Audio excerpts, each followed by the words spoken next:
Bom dia a todos, que a paz do nosso Senhor e Salvador Jesus Cristo esteja contigo, meu irmão e minha irmã.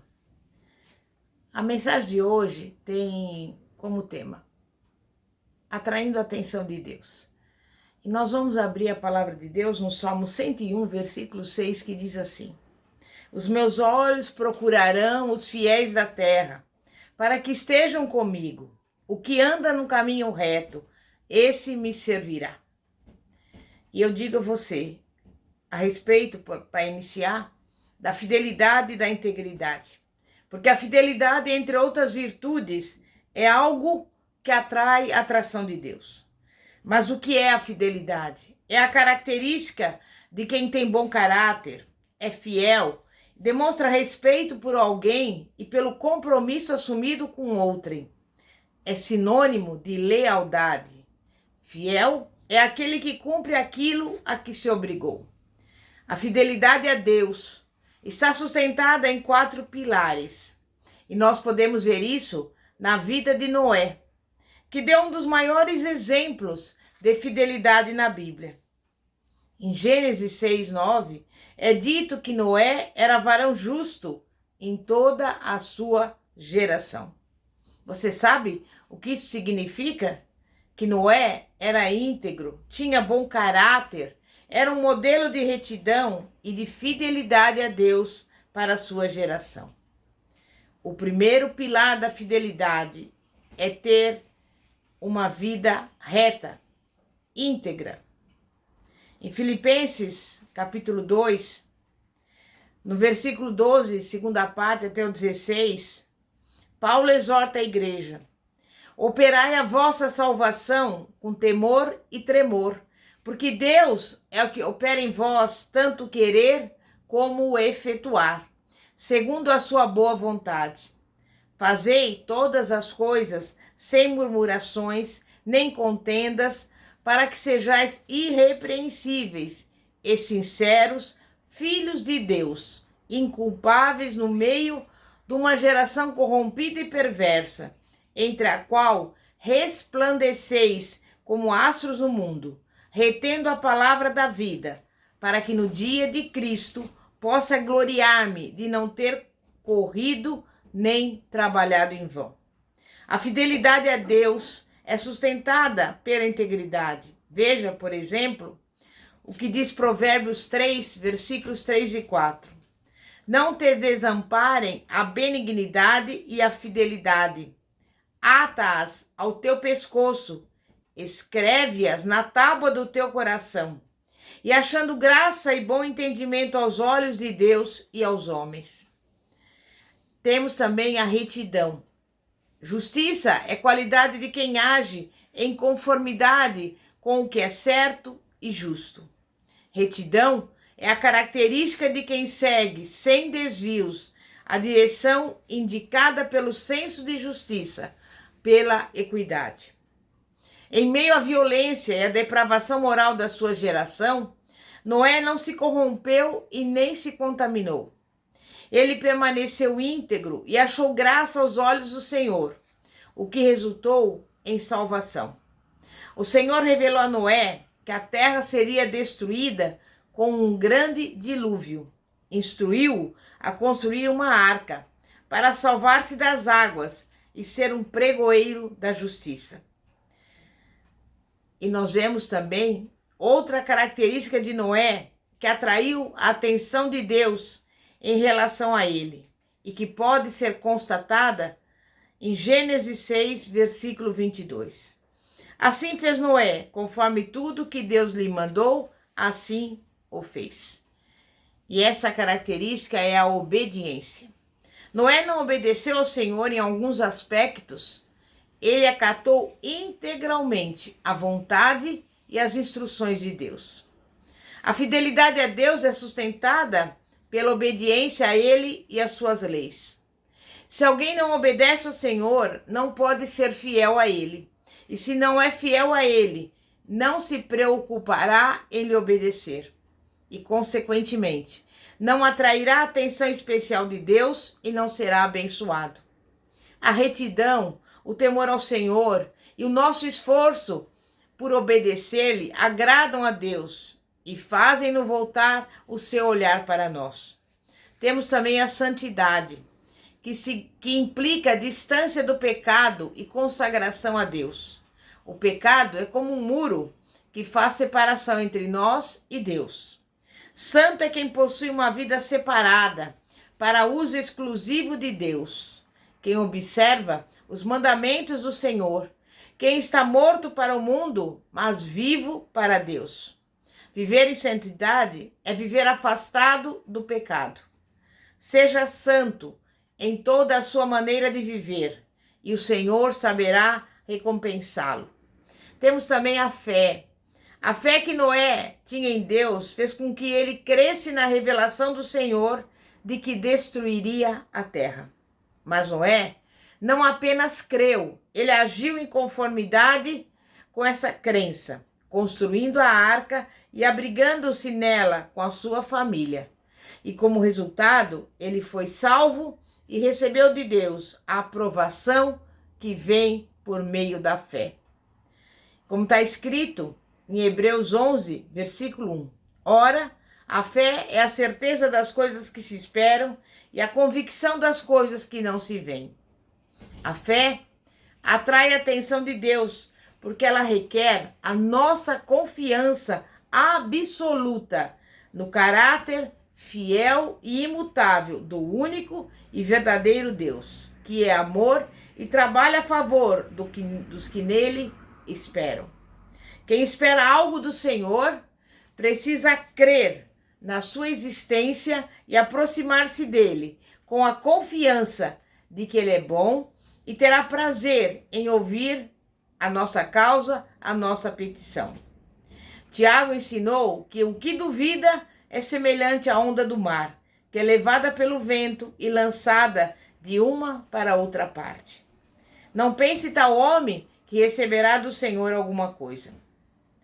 Mas nós temos que lembrar que certas atitudes nossas atraem a atenção de Deus, permitindo que Ele nos responda com bênçãos maravilhosas, como, por exemplo, cultivar o hábito de orar, ser generoso, ofertando com amor e liberalidade, quebrantando o nosso coração diante do Senhor e adorando-o em espírito e verdade. Daniel, por exemplo, como todos sabemos, orava 3 vezes ao dia, embora governasse 40 províncias, que distavam 100, 200, 300, 400 e 500 quilômetros uma da outra. Em razão disso, Daniel tinha comunhão profunda com o Senhor e uma fé inabalável nele e na sua palavra. Quando a adversidade batia a porta, Daniel não ficava abalado nem confundido. Antes, clamava ao Senhor, e esse lhe respondia, dando-lhe livramentos e revelações tremendas. Mas Deus não responde só à oração de alguns privilegiados.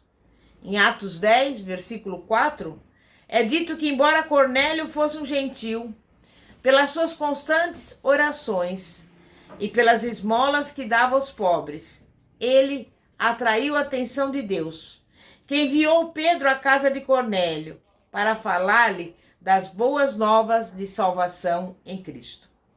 Cornélio não era judeu nem cristão, mas o Senhor atentou para a sinceridade dele e o recompensou com a oportunidade de salvação e de um relacionamento estreito com ele por intermédio de Jesus Cristo. Nossas petições a Deus precisam ser feitas em conformidade com a palavra e a vontade do Senhor. Não podem ser motivadas por egoísmo ou vingança. A oração atrai a atenção de Deus. Move o seu coração a nosso favor, no sentido de abrir a porta do impossível, dar a resposta, operar o milagre e nos trazer a vitória. E por isso, Paulo recomendou, em 1 Tessalonicenses 5,17, orai sem cessar. Outra atitude nossa que atrai a atenção de Deus é a nossa liberalidade em relação àquilo que doamos a Ele, para a sua obra e por amor a Ele, para socorrer os aflitos. O Salmo 41, versículo 1 diz: Bem-aventurado é aquele que atende ao pobre. O Senhor o livrará no dia do mal. O Senhor o livrará e o conservará em vida. Será abençoado na terra e tu não o entregarás à vontade dos seus inimigos. Ser generoso toca o coração de Deus, porque Ele é generoso e sabe o que significa dar o melhor. Na Bíblia, há várias histórias que se referem à generosidade do Senhor manifestada a homens e mulheres que tiveram prontidão e liberalidade em ofertar-lhe algo. Abraão não negou Isaque, o seu único filho, ao Senhor e tornou-se pai de uma grande nação. A viúva de Sarepta ofertou um bolo ao profeta Elias e foi alimentada durante todo o tempo da seca e da escassez. Outra coisa que atrai a atenção de Deus é um coração quebrantado. O Salmo 51, versículo 17 diz: Os sacrifícios para Deus são o espírito quebrantado, a um coração quebrantado e contrito não desprezarás, ó Deus. O rei Manassés, ele cometia tanta impiedade e era tão perverso que chegou a oferecer crianças em holocausto a ídolos pagãos. E sabe o que Deus fez?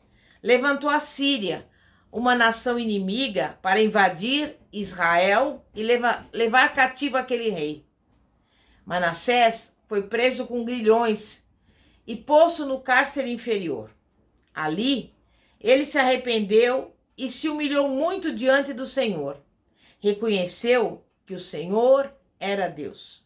E Deus ouviu seu clamor e o tirou do calabouço. Restituiu-lhe o reino por causa do coração quebrantado dele. A humildade e o quebrantamento atraem a atenção de Deus. E essa foi a recomendação de Pedro, que na sua primeira carta, capítulo 5, versículos 5 e 7 diz: Revesti-vos de humildade, porque Deus resiste aos soberbos, mas dá graça aos humildes. Humilhai-vos, pois debaixo da potente mão de Deus, para que a seu tempo vos exalte, lançando sobre ele toda a vossa ansiedade, porque ele tem cuidado de vós. A adoração também atrai a atenção de Deus. Adorar é prestar culto, é reconhecer o nosso Criador e Senhor como único e verdadeiro Deus. Louvar é reverenciar os atributos de Deus e enaltecer as suas qualidades maravilhosas. Adorar não é pedir nem agradecer. É louvar o Senhor com palavras que enalteçam a sua grandeza, o seu poder e a sua glória. Que expresse o nosso amor, a nossa reverência e a nossa admiração por Ele. E o que então a atenção de Deus nos proporciona? A primeira coisa que o olhar especial de Deus nos proporciona é graça, o favor imerecido dele para conosco, trazendo-nos salvação e todas as bênçãos inerentes. Sendo Noé varão justo e reto em suas gerações, chamou a atenção de Deus, porque não adotou as mesmas práticas perversas dos seus contemporâneos. Antes permaneceu íntegro e achou graça aos olhos de Deus. A graça proporcionou a Noé conhecimento sobre Deus e sobre o futuro, livramento, proteção, direção e bênçãos. E nós devemos fazer como Noé, crer em Deus, guardar-nos do mal, dar crédito às revelações bíblicas, atentando para a salvação que nos é oferecida por Deus em Cristo e abrigando-nos nele, em que o Pai nos abençoou com toda a sorte de bênçãos espirituais nos lugares celestiais e nos deu vida plena e eterna. Tudo na Bíblia aponta para o plano de salvação em Cristo. Em Gênesis 4, versículos 4 e 5, é dito que Abel deu uma oferta a Deus dos primogênitos das suas ovelhas, e atentou o Senhor para Abel e para a sua oferta. Caim, o irmão de Abel, também havia ofertado, mas para Caim e para a sua oferta não atentou. Tanto a qualidade da oferta como a reflexão e a motivação de Abel teriam feito com que o Senhor atentasse para ele e o abençoasse.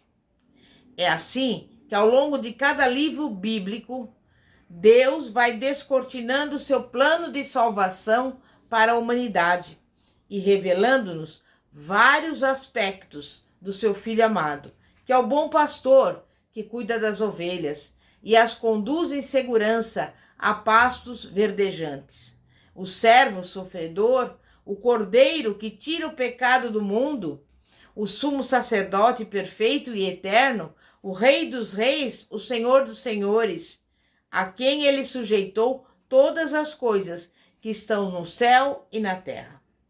Em Êxodo 2, nos versículos 23 a 25, está escrito: E aconteceu, depois de muitos desses dias, morrendo o rei do Egito, que os filhos de Israel suspiraram por causa da servidão e clamaram, e o seu clamor subiu a Deus por causa da sua servidão. E ouviu Deus o seu gemido, e lembrou-se Deus do seu concerto com Abraão, com Isaque e com Jacó. E atentou Deus para os filhos de Israel, e conheceu-os Deus. Após 430 anos de cativeiro no Egito, vemos que quando o clamor dos descendentes de Abraão, Isaque e Jacó se tornou mais intenso, Deus se manifestou a eles, enviando Moisés de volta ao Egito para libertar os hebreus e conduzi-los à terra prometida. O faraó representa o diabo, que por meio da nossa aquiescência ao pecado, cega o nosso entendimento quanto à liberdade em Cristo e aos projetos de Deus para nós, subjugando-nos à escravidão e fazendo-nos amargar a vida.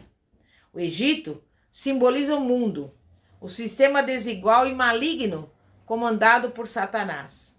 Os israelitas representam aqueles que foram destinados à salvação, mas ainda estão vivendo como escravos numa terra que não é a sua. Moisés representa Jesus, o nosso libertador e mediador da nova e eterna aliança, que nos assegura paz, segurança, liberdade e vida abundante, numa terra abençoada onde manam leite e mel. O deserto a ser transposto do Egito até Canaã representa a nossa vida, recém-liberta do pecado, rumo ao céu. Assim, aqueles que estão em Cristo já foram libertos da escravidão do pecado e do sistema mundano, quando entenderam o plano de salvação. Arrependeram-se dos seus pecados, clamaram ao Senhor por libertação e aceitaram Jesus Cristo como seu libertador e Senhor da sua vida. Mas ainda lhes resta um deserto a atravessar, rumo à cidade celestial, cujo artífice e construtor é Deus. E em meio a uma situação terrível que pessoas possam estar enfrentando, saiba que o Senhor está atento aos gemidos inexprimíveis em palavras daquelas pessoas que estão clamando a Ele por libertação do jugo do pecado e do inferno, e que Ele tem todo o poder para libertar, remir e salvá-las a qualquer momento que julgue conveniente. Para libertar a humanidade do jugo pesado do diabo e livrá-la da condenação eterna, Deus enviou seu próprio Filho para morrer em nosso lugar na cruz, a fim de que o nosso pecado fosse perdoado, a nossa culpa fosse expiada, o jugo de Satanás sobre nós fosse quebrado e fôssemos reconciliados com o Pai, passando a desfrutar de toda a sorte de bênçãos espirituais em Cristo, podendo viver como reis e sacerdotes, num reino eterno de justiça, paz, alegria, amor, vida abundante, sem doenças, enfermidades, tristeza ou pecado. Então eu digo a você, seja fiel a Deus. Sirva-o com zelo e sinceridade, para que você possa desfrutar da sua maravilhosa presença por toda a eternidade. E que Deus te abençoe, em nome de Jesus. Vamos orar. Santíssimo Deus e poderoso Pai, Pai de nosso Senhor e Salvador Jesus Cristo, Pai, nós estamos aqui neste momento porque clamamos a Ti por aqueles que estão doentes no leito de enfermidade do hospital, especialmente nesses momentos difíceis em que vivemos essa pandemia que tem assolado o mundo inteiro. Mas nós sabemos que até aqui o Senhor nos ajudou, Ebenezer, porque o Senhor tem olhado para nós, tem cuidado de cada um, e somente o Senhor é o Todo-Poderoso, o Criador dos céus e da terra. Sem o Senhor nada podemos fazer. Tu és aquele a quem cabe toda a honra, toda a glória, todo o louvor, toda a vitória e toda a majestade. E nós nos entregamos nas tuas mãos, nos escondemos no teu esconderijo, porque sabemos, Pai, que a cada momento em que praticamos a tua palavra, obedecemos, somos fiéis ao Senhor, o Senhor tem uma rica e repleta série de bênçãos para a nossa vida, porque é a tua palavra que nos assegura em Efésios 1:3, que o Senhor já nos deu toda a sorte de bênção nas regiões celestiais. E nesse dia de hoje, eu peço ao Senhor que o Senhor derrame sobre as nossas vidas paz, alegria, amor e principalmente a vida abundante. E tudo em nome de Jesus. Amém e graças a Deus. Glória a Deus. Aleluia. E que você que me ouve agora possa desfrutar das maravilhosas bênçãos do Senhor. Naturalmente, o mais importante é a nossa salvação, para que naquele dia possamos estar junto com o Senhor, desfrutando de tudo que Ele já tem preparado na cidade celestial para os seus filhos e as suas filhas. E por isso, neste momento, eu te convido, se você ainda não fez, entregar a sua vida ao Senhor Jesus. Que você venha recebê-lo como Senhor e Salvador da sua vida. Confesse os seus pecados e tome essa atitude. Assuma esse compromisso. E se você eventualmente está afastado dos caminhos do Senhor e nesse momento se encontra arrependido disso, confesse os seus pecados também e retorne a ter compromisso com Deus, para que naquele dia você também possa participar da mesa do Senhor no céu, na cidade celestial. Por isso, meu irmão, não permita que nada, absolutamente nada, que o inimigo queira te dar, venha te desviar do caminho da obediência, da fidelidade, da integridade. Porque somente através da obediência, da integridade, da fidelidade, da retidão, nós poderemos desfrutar de tudo aquilo que o Senhor tem para nós e poderemos vê-los naquele dia face a face. Por isso eu louvo o Senhor e que você possa, nesse dia de hoje, receber dele essa bênção, essa vitória, para a glória do teu santo nome. Amém e graças a Deus. Glória a Deus. Aleluia.